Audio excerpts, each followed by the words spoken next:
Olá, sejam todos bem-vindos à nossa aula Ética e Bioética em Enfermagem, a nossa sexta aula.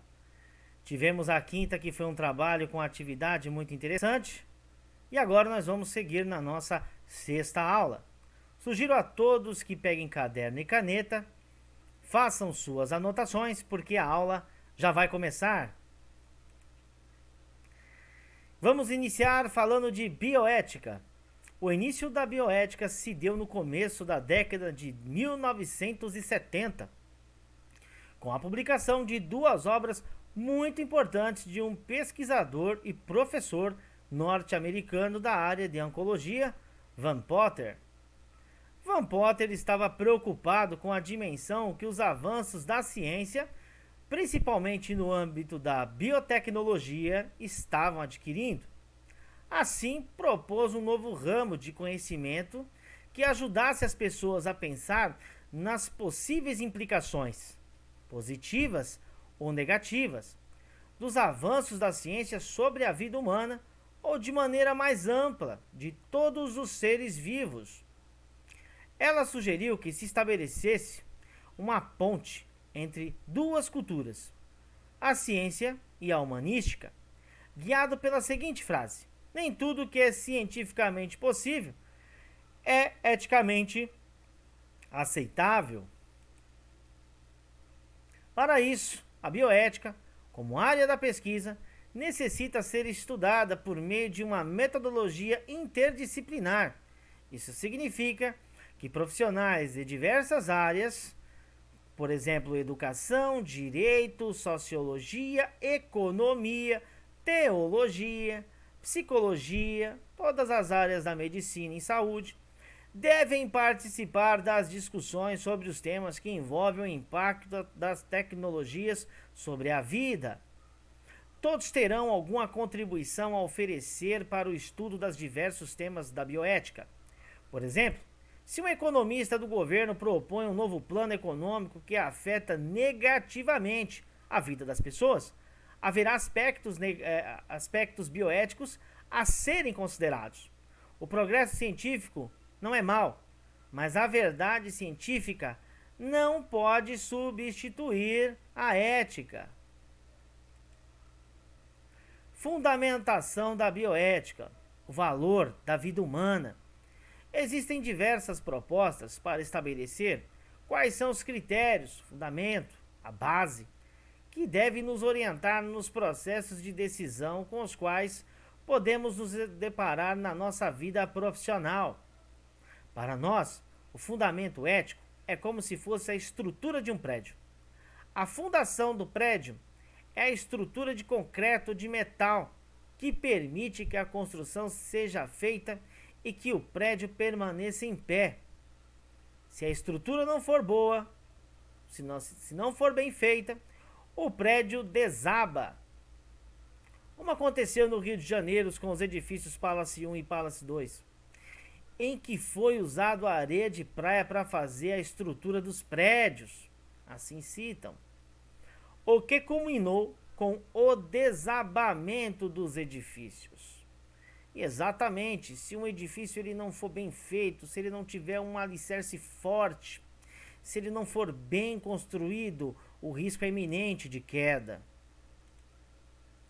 O nosso fundamento ético é tão importante quanto a estrutura de um prédio. Se esse fundamento não está bem entendido, corremos o risco de não enfrentar de maneira adequada os desafios éticos que a nossa profissão pode trazer. Entretanto, uma vez compreendido esse fundamento, ele não precisa ser lembrado a todo o tempo, como a estrutura de um prédio, que no final da construção nós não vemos, mas na qual confiamos quando entramos no edifício, quando entramos em nossa casa, quando entramos no nosso local seguro. O fundamento ético será sempre a base para a nossa tomada de decisão. Mas qual é esse fundamento? Esse fundamento é a pessoa humana. A pessoa humana, para trilhar um caminho correto diante dos diversos dilemas éticos que podemos encontrar em nossa atividade profissional, precisamos de uma base sólida, de um fundamento que nos oriente nos momentos de decisão. Reconhecer que o outro é diferente de mim não significa que uma pessoa é melhor que a outra. Uma pessoa não vale mais que a outra. Somos iguais a todos. No que se refere à dignidade, valor da vida humana. Outro conceito importante para construirmos a nossa reflexão entre ética e bioética é o da vida humana. Para a bioética, é fundamental o respeito à vida humana. Mas o que designamos vida humana? Bem, segundo os principais livros de embriologia, a vida humana inicia-se no exato momento da fecundação, quando a gameta masculino e a gameta feminino se juntam para formar um novo código genético. Esse código genético não é igual ao do pai e nem ao da mãe, mas é composto por 23 cromossomos do pai e 23 cromossomos da mãe. Sendo assim, neste momento, inicia-se uma nova vida, com patrimônio genético próprio. E é a partir desse momento, essa vida deverá ser respeitada. Este é o primeiro estágio de desenvolvimento de cada um de nós. A nossa experiência mostra que o desenvolvimento de todos nos deu da mesma maneira, ou seja, a partir das uniões de gametas do pai e da mãe. Além disso, a vida é um processo que pode ser contínuo, coordenado e progressivo. No contínuo, porque é ininterrupto na sua duração. Estar vivo representa dizer que não existe interrupção entre sucessivos fenômenos integrados. Se houver essa interrupção, haverá a morte. No coordenado, significa que o DNA do próprio embrião é responsável pelo gerenciamento das etapas de seu desenvolvimento. Esse código genético coordena as atividades moleculares e celulares e é o que confere a cada indivíduo uma identidade genética. Progressivo, porque a vida apresenta como propriedade a gradualidade no qual o processo de desenvolvimento leva a uma complexidade cada vez maior da vida em formação. Contudo, o valor da vida de algumas pessoas em diferentes épocas não foi respeitado. E ainda hoje, em muitos casos, não é. Vamos começar um exemplo aqui no Brasil. Os escravos no Brasil, até a abolição da escravatura, em 1888, com consequente e ainda frequente discriminação afrodescendente. Outro exemplo, os prisioneiros no campo de concentração na Segunda Guerra Mundial. Outro, os pacientes com necessidades especiais, como portadores de vírus HIV, em diversas situações. As mulheres e os pobres em diversas sociedades, inclusive a nossa, dentro de tantos outros, para vocês poderem ver, analisar, refletir, que contudo, o valor da vida de algumas pessoas não foi respeitado em diferentes épocas, né? E ainda hoje há muitos casos em que a vida ainda não é respeitada. Os princípios da bioética. Após a compreensão desse fundamento, o respeito pela pessoa humana, o respeito pela vida, seguindo o código de ética, podemos utilizar ferramentas para facilitar o nosso processo de estudo e de decisão sobre os diversos temas de bioética. A essas ferramentas chamamos de princípios. Esses princípios foram propostos primeiros no relatório de Belmont, em 78, para orientar as pesquisas com seres humanos, e em 1979, por Belcamps e Childress, em sua obra Principles of Biomedical Ethics, entenderam a utilização deles para a prática médica, ou seja, para todos aqueles que se ocupam da saúde das pessoas. A utilização desses princípios para facilitar o enfrentamento de questões éticas é muito comum entre os americanos e os brasileiros. Passaremos a explicar esses princípios considerando como nossa ferramenta de trabalho. Princípios bioéticos. Caro aluno, você tem conhecimento do que significa e qual é a finalidade dos princípios éticos para as práticas de saúde? Você precisa saber que tais princípios têm importante significado para todas as práticas em saúde. Porém, de acordo com a aplicação deles, podem ser diferentes de uma cultura para outra. Entretanto, os princípios utilizados na pesquisa em enfermagem são os mesmos aplicados na prática de enfermagem. E tanto na pesquisa como na prática, o paciente-cliente possui seus direitos e a enfermagem tem o dever e a responsabilidade de protegê-los e defendê-los.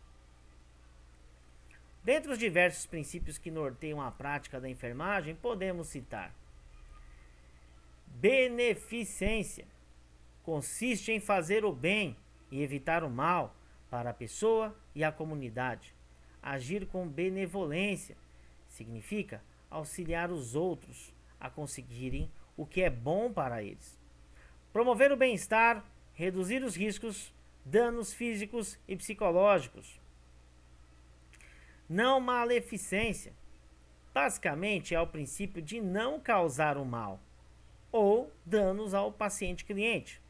Assim, após definidas as maneiras de praticar a beneficência, o enfermeiro deve aplicá-lo nos pacientes sob seus cuidados.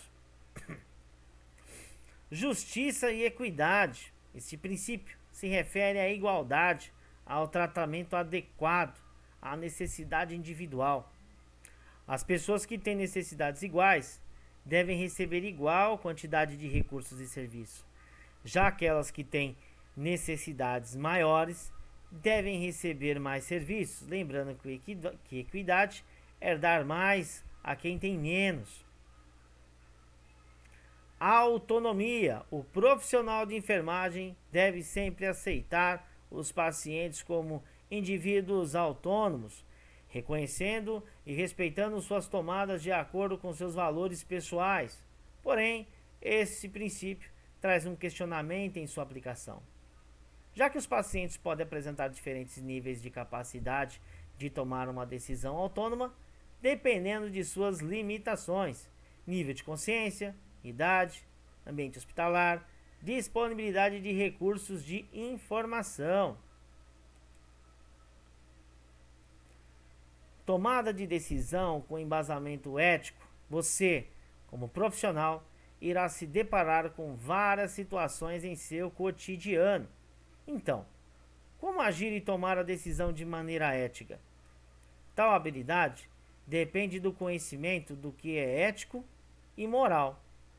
Assim, você deverá identificar os aspectos éticos relacionados à situação que afetam o bem-estar do indivíduo, como base na interpretação de seus comportamentos verbais e não verbais, de suas necessidades, apresentando uma ação ou resposta adequada. Ocasionalmente, pode ocorrer conflito entre valores pessoais e os valores profissionais, ou ainda entre valores do paciente e os do profissional de enfermagem, ou seja, entre os direitos do paciente e os deveres profissionais. Quando isso acontece, deve ser considerado as diretrizes ético-profissional do Código de Ética dos Profissionais. Quando houver esse questionamento, essa posição de valores, sempre utilizaremos o nosso Código de Ética como base, como alicerce, levando sempre em conta que os valores pessoais, religiosos ou culturais do profissional de saúde não podem ser colocados acima dos direitos do paciente e que o profissional deve estar preparado para proteger e defender os direitos do paciente e cliente, assumindo de maneira integral a responsabilidade legal e profissional, cooperando, participando ativamente com os demais membros da equipe de saúde e prestando uma assistência de qualidade. Bem, pessoal, chegamos aqui ao nosso fim, né, da nossa aula. Agradeço a todos. Faço, como sempre, né, sugiro, peço que todos tomem muito cuidado. Vivemos num momento de pandemia, então usem máscara, higienização nas mãos, evitem aglomerações. Logo mais, para a nossa 7ª aula. Um abraço a todos.